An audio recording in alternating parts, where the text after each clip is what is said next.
The White Desert by Camrici, 1969. The following text is taken from a letter found washed up on the southwest coast of Africa in a sealed container. Its contents have been translated into modern English, and the site at which it was composed along with the identity of the writer remains to be unknown. For the sake of time, I am choosing to withhold any details I deem not to be important. What matters right now is that this message reaches safe hands, and I am able to supply whoever may read this with enough information on my current situation. As I write this message on paper intended to create a journal, I am sheltered within the wreckage of the Corvette, and I am lucky to be blessed with the time to write this. I may not have a lot of time, but it should be enough. Dear reader, you must understand that this is not meant to entertain, but to instead warn of the dangers of prying into the unknown. This information you are about to receive is not fiction. I cannot and I will not stress this enough. There is no other place to start than the beginning. I am part of a secret expedition with the aim to successfully circumnavigate the globe, traveling a route which has not been taken before. My place on the ship was as a surgeon, tending to the sick, curing the diseased and hacking off frail limbs riddled with infection. I had to deal with a lot of illness, as any surgeon would on a journey like this. But I was almost always busy despite my small crew size. On board were around 60 or so people. The normal-sized crew for this vessel would have been much larger, but we were not expecting any trouble during our voyage. We traveled south what felt like decades. I'm not certain for how long, as I was not the one to keep track. Nevertheless, I am sure at one point I heard a fellow crew member mention around about a year, although this cannot be trusted as most men I treated were delirious with pain. After traversing the seemingly endless ocean wasteland, we came upon a new breed of wasteland, what we would later go on to name the White Desert. The crew, along with myself, were astonished at the spectacle before us. We had never seen such a grand display of frost in all our lives. What lay beyond the bow of the ship was a colorless canvas of snow, extending out in almost every direction as far as the eye could see. Sunbeams kissed the frozen land, illuminating every imperfection in the landscape and bringing to attention the disturbing lack of life in the expanse. Not a single soul resided in the godforsaken place. Our sense of wonder soon faded, and the realization quickly began to spread among the crew. We had come all this way to discover nothing but the rotten cold. Like a metal vice, the icy grip of the frost suffocated all those who resided on the ship. The temperature had been decreasing for a while. However, we all sailed closer to the White Desert. It reached increasingly unbearable levels that not even the soft fur of pelt clothing could combat. The sound of wood crunching and tearing began to increase in volume as well, as large gatherings of ice began to rip through the hull. Panic swept around the crew as quickly as the cold, and everyone began to yell with the quartermaster's screams for order possessing the highest volume. Noticeable amounts of damage started to become apparent, mostly thanks to what looked to be an infinite amount of splinters launching themselves into the air and over the sides of the vessel. It was obvious she was going to wreck. Gut instinct took over, and I ignored the chaos on deck and ran for the shelter in the hold, grabbing onto any fixed objects that my desperate hands could find. A stampede of flesh rushed behind me in my pursuit, clawing and clambering through the debris in which had scattered onto the floors. As I grabbed the post of the bed, my body curled itself up and braced for the inevitable impact. I woke up moments after the wreck, buried under a considerable amount of wood and debris. Despite a few cuts and bruises, I was relatively unscathed, as I had been lucky enough to be cowering on the half of the ship which had reached dry land. Navigating through the crumpled ship proved difficult, but I soon stepped onto land to learn that not everyone was as fortunate as I. Roughly 40 men had been violently flung into the ocean, as well as a few who had sunk down with the missing half of the ship. The remaining 20 lay on the island, moaning with pain, tending to the injured, or simply dead. I walked with caution over to the edge of the island and began to aid the rescue effort, dragging those who had washed up on shore to safety, alive or dead. As the last of the survivors had been dragged ashore, I began to treat those who had come from the sea, knowing they would most likely suffer from hypothermia. Stripping off the first victim, I accidentally discovered the White Desert's first signs of life. A previously unseen species of what I thought to be a leech. I watched as one of the white parasites suckled my patient's flesh before I decided to remove it. To my horror, the man was covered in them, and it took me a significant amount of time to remove them all. At this point, I wrapped him in soft fabrics to help him conserve body heat, before leaving him to treat the others. Every man I tended to was covered from head to toe in these leeches, leading me to believe that the waters surrounding the land were very densely populated with these creatures. In other words, we weren't leaving back the way we came on a makeshift raft. Once I decided that the people I had treated were in reasonably safe hands, I retreated to observe how those who had reached land during the crash were holding up. I can say that only around 4 different people had been as lucky as me. Those who arrived to the island on my half of the ship had either fallen a great height from the deck, breaking many bones in the process, or they had been buried under an avalanche of wood, suffering large splinters. Out of the 60-man crew, 5 were unscathed, 15 were injured, and the rest were missing, or dead.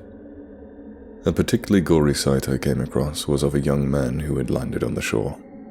He was impaled on a snapped plank of wood which penetrated straight through his gut, protruding out of his back coated in a dripping red substance. The moisture in his eyes were completely frozen, and it was evident that the impact had caused a quick yet painful death. I've seen my fair share of guts and gore in my profession, but I couldn't help but look away from the sight. With the wounded in reasonably stable condition, our next priority was to survive. At this particular corner of Earth, night came fast, meaning that we would have to hurry to build shelter, find food, and prevent our body's core temperature from dropping any further. This was all easier said than done. Luckily for me, I did not have to face the pressure of being in charge of survival. A young man who I had treated for minor injuries was kind enough to take this responsibility. I was given a group of 2 men who were injured but still able to help, and told to look after the sick and injured, whilst 3 of the other unscathed men were sent out to search for any means of rescue. And during this period of time, a small group of people began to build a fire with some shelter. The low temperatures in the following hours would send anyone begging for the fiery torment of hell. Only 2 people died every hour to my surprise, and every hour that passed had me praying for shelter to be built. I almost threw myself on the fire once it was kindled, and I tried my very best to absorb as much heat as possible. Just like I had anticipated, night came quickly, and before I knew it, all survivors were gathered around the fire. All 8 of us. This was including the search party who I mentioned earlier, and whilst we were gathered around the fire, they informed us of their findings. They said they had walked for miles and found absolutely no life at all, resulting in the conclusion that all we had to eat was the rations from the wreckage. However, all hope was not lost. They also mentioned some peculiar deformities in the landscape. Large holes in the ice above a stream of water where many fish seemed to pass. From this, it was decided that it would be possible for us to create holes in the ice to catch fish using our bare hands, but these holes also suggested another more disturbing secret the island was holding. It was clear that carnivorous life resided in the island, life with a taste for fish, and possibly human flesh. Needless to say, we all had to take guard shifts during the night in order to watch out for potential predators.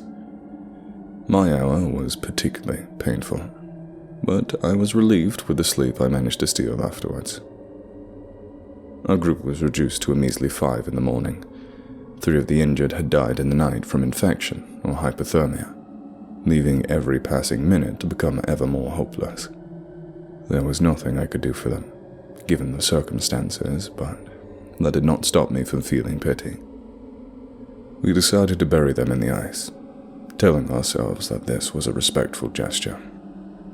This was a gruesome lie, however, as we were trying to preserve the bodies so that if it came down to it, we could shamefully eat them knowing we were not to starve to death just yet. Thankfully, we never got the chance to reach that point. The group's nominated leader once again sent the same 3 men out to explore, leaving the two of us alone in each other's company to manage food supplies and sources of heat. He was a quite pleasant fellow, and we found ourselves conversing frequently. A notable topic of conversation was the day of the shipwreck. He had told me that he had helped rescue those who had fell into the ice-cold ocean, tending to them in the same way that I had. It was at this point we spoke about the leeches. We both agreed that there was a strange amount of leeches residing in the water, and he even admitted that he had fell victim to a few bites as well. He went on to say that leech bites were oddly more painful than the common leech bite, but we believed that the cold had been a factor involved in this. Hours passed, and the temperatures became less devastating throughout the midday. I was starting to become concerned for my new friend, however, as his minor wounds from the wreck were in the late stages of infection, and I was becoming more and more helpless as the cold took hold of him. There was no doubt that he was not going to make it through the next night. Further adding to my worries was the fact that the exploration group had not returned. They had been out much longer than they were last time, suggesting that they had stumbled upon something of interest. Whether this was good or bad, I would never know until they returned. I tended to the temporary group leader as much as I could, but I subconsciously knew that it was hopeless. As he closed his eyes to rest, I had a strong suspicion that he would never open his eyes again. So I decided to leave him to dig up the pit we had just buried the other bodies in. When I had reached the pit, I was horrified to learn that it had already been dug up. Intrigued, I peered into the pit, only to find something which made me feel sick to my core. It was completely empty. In confusion, I darted my head around to observe my surroundings, to look for anything which would answer the headache-inducing question which rushed through my mind. I tried my very best to compose myself, and upon finding nothing in the foreground, I decided to analyze my surroundings more carefully. It was at that moment I noticed the footprints. Hundreds of them, all leaving the pit. Spewing out in all directions I had previously consumed, I left my mark in the pale landscape in the form of a thick yellow stain. The cold, which seemed to have a tight grip on my body, almost entirely retreated, as if my body had decided that it had larger issues to deal with. I traced the footprints with my eyes, and they all led me to a patch of land off in the distance. Refusing to go near that patch of land, I looked closely, and I soon noticed some mild imperfections in the snow. It took me a second to realize, but soon enough, I figured out where the missing bodies had went.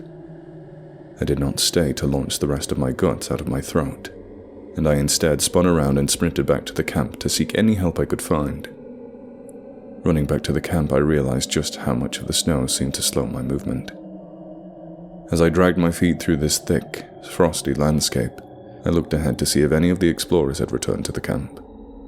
Of course, they had not, and I was all alone.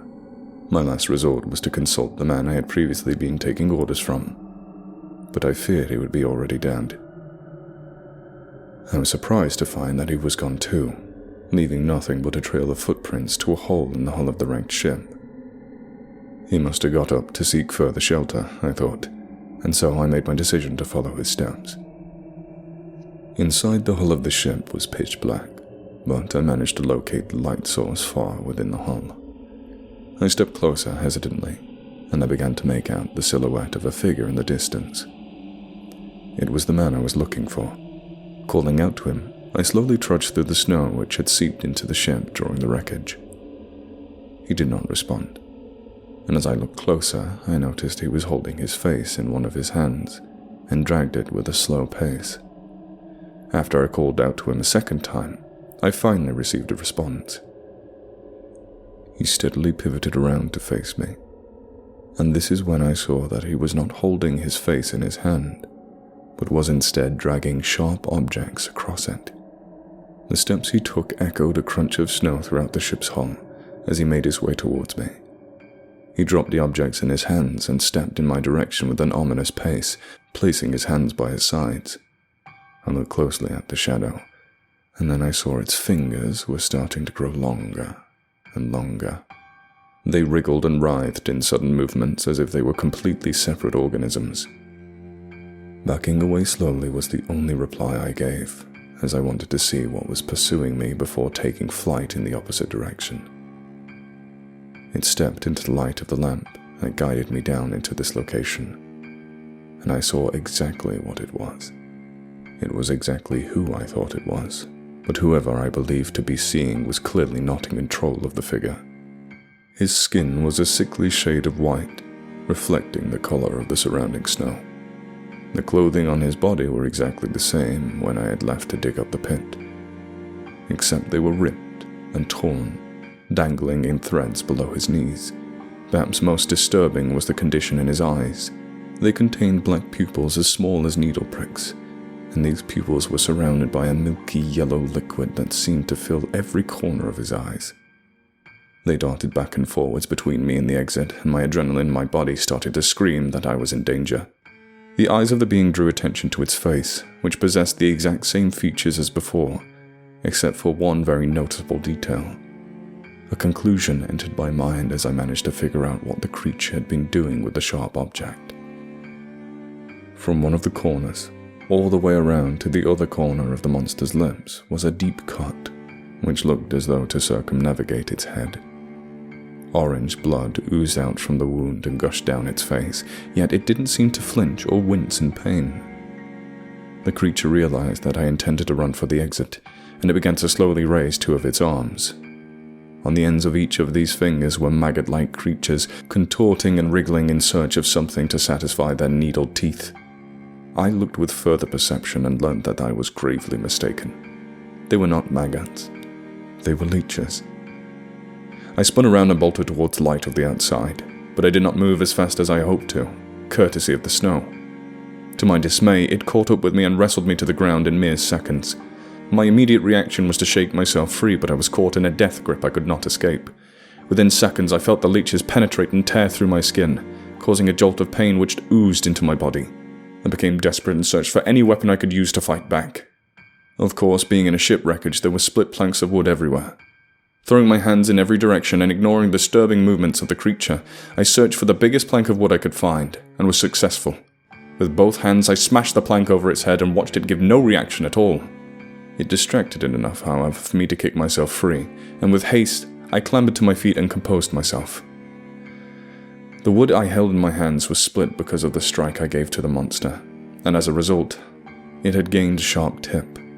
My aggressor followed me by raising itself to its feet, and it continued its relentless attack and lunged at me. Without thinking, reflex caused me to extend my arm and point the makeshift spear towards the creature. In its determination to turn me into mulch, it skewered itself right through the gut and suddenly stopped moving. It stared me right in the eyes and slumped over, whilst I heard a shrieking coming from inside its body. The shriek was muffled, and the creature did not open its mouth, leading me to theorize that a separate organism resided within it. In a similar fashion, I slumped down to the ground, allowing me to catch my breath and tend to my wounds. The holes in my skin gifted to me by the leeches throbbed in pain and stung when touched. There were no ordinary leech bites. I fixed the wounds as best as I could and decided to leave the wretched place. I do not know what my immediate plan was, but instinct was insisting I ventured as far away from this horrible place as I could. As I left the breach in the hull I had entered from, I once again relieved the contents of my stomach all over the snow-covered ground. I coughed and spluttered, letting the now fading light of the outside world fill my eyes with its warmth as I looked upon the horizon. When I looked up, I recoiled back in a mixture of confusion and terror as something beckoned me in the foreground. The same corpses I saw when I discovered the empty pit had moved closer, and were now directly in front of me. The thing I immediately noticed was the fact their skin resembled the tone of the creature I had just slain, and upon closer inspection I observed that every single one of them was positioned face down in the ground. However, their eyes were facing upwards. This detail contradicted everything I knew about human anatomy, and while I pondered this, I locked eyes with the creature who was closest to me. It was the young man I had previously seen straight after the wreckage impaled on the wooden beam. In the hole that the wood had penetrated straight through was what looked to be the body of a giant worm, pulsating and digesting living fish whilst wearing an armor that was made of human flesh. As it noticed me, a loud clicking noise emanated from what should have been the creature's face buried in the snow. In unison, all of the corpses steadily raised themselves up to their feet, showing me their bodies that had not seen a day of decay, whilst also allowing me to see the beings in their truest form. The upper part of each corpse's head was not fully attached to the lower jaw, and instead hung like a flap behind the monster's true head. It was almost as if the human head from the jaw upwards was like a hood. Emerging from their esophagus were what can only be described as a massive fleshy worms with dagger-like teeth lining their circular mouth, all the way down to their throats. Attached to the head of each giant worm was a network of nerves, all burying themselves inside their human host's skin and muscle tissue. Continuing to move as a unit, the nerves in each giant worm's head all began to violently twitch, and following its movements, their human heads all steadily rose and covered the worms' heads, forming gruesome helmets. They all stepped to the side, avoiding the holes at their feet which the worms had drilled into the ground, and began to move forwards towards me. Once again I found myself running from the same pursuers, this time with the knowledge that I could not possibly outrun them. I sought refuge in the hull of the ship and glanced behind my shoulder, seeing a horde of around 60 men chasing me, all with their arms extended with leeches writhing from their fingers. They all burst through the hole in the hull, their combined weight causing the formation of an even bigger hole. All I could do was keep running. I stepped over the now shriveled and deflated corpse of the previous attacker and grabbed the lamp which illuminated him. When I reached the walls of the hull, I began to climb, refusing to look at the commotion behind me. Climbing must have been an alien concept to these parasites, as it took a while for them to follow my steps. I used this time to hoist myself up onto the highest level of the ship I could access, and I then began to search for somewhere else I could hide. I found a large barrel in one of the rooms, and emptied it of its contents before climbing in and sealing the lid. Before long, I could hear the echoed footsteps of 60 people rushing and searching for me, and over time, this faded to less and less, before an ominous silence filled my ears. This brings me to my current situation. I'm currently huddled in a barrel, trapped inside the shipwreck with nothing but a lamp illuminating my surroundings. As I write this very message, I am looking through a hole in the barrel at the source of the light penetrating the darkness, and I believe it to be the outside world. My plan is to pick the right window to leave my sanctuary, climb onto the deck of the ship and throw this message out to sea in hopes that this will reach civilization. The world must know of my fate. Occasionally I hear one of them pass, and I cover the lamp in response so that they do not see the light source coming from the hole in my barrel. Maybe if I pick the right time I can fulfill my duty without confrontation. Maybe one will spot me, and the horde will rush me once again. Either way, I'm afraid I will not survive. So dear reader, this is my final message. Nature is a powerful and relentless force. Sometimes it's best to leave the unexplored unexplored. I can hear it wriggling around in my head.